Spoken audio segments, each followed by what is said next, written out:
Tumsifu Yesu Kristo. Karibu katika tafakari ya mtakatifu wa siku leo tarehe 1 Mei.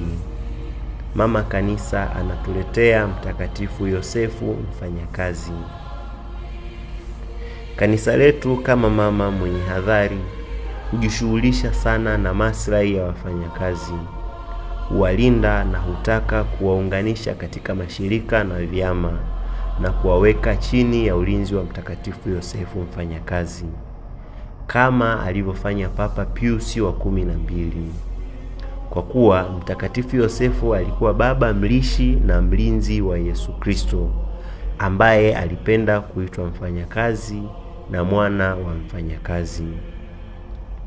Alijawa na roho ya mwana wa Mungu kwa jinsi alijua kuitukuza na kuiinua kazi.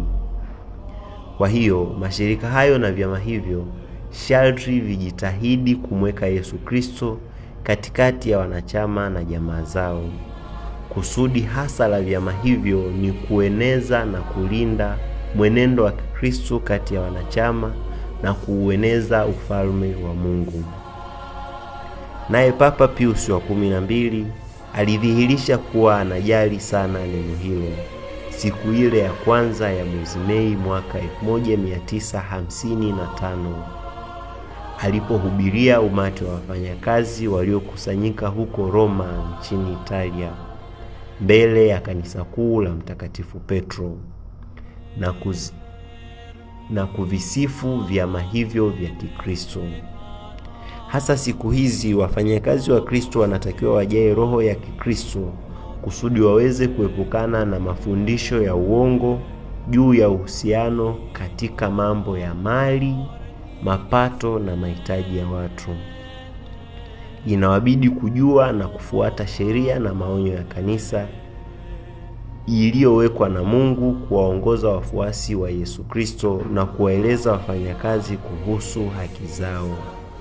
Ndiye Yesu Kristo mwenyewe aliyeweka misingi ya kwanza ya mafundisho haya yanayofaa kukomesha mabishano juu ya mambo hayo.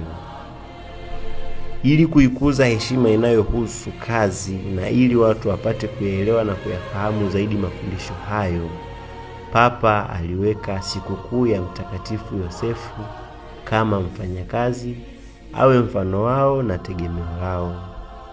Aliamuru sikukuu hiyo ifanyike tarehe hiyo ambapo wafanyakazi huzoea kukusanyika. Alitumaini kwamba badala ya kuchochea visa viovu na chuki, watu wote watajitahidi kueneza amani na mapatano ya haki na upendo. Walio na kazi za mikono, wenye kufanya kazi za ofisini na mafundi wa kila namna wanahimizwa wajifunze kutokana na mfano wake Mtakatifu Yosefu jinsi gani na kwa roho gani kila mmoja anavyopaswa kufanya kazi yake. Ndiyo kusema wajitahidi kwa upande mmoja kuzitawala nguvu za ulimwengu na kuzitumia kwa kustawisha nchi, na kwa upande mwingine kuvitumia vitu vya duniani ili kujipatia uzima wa milele.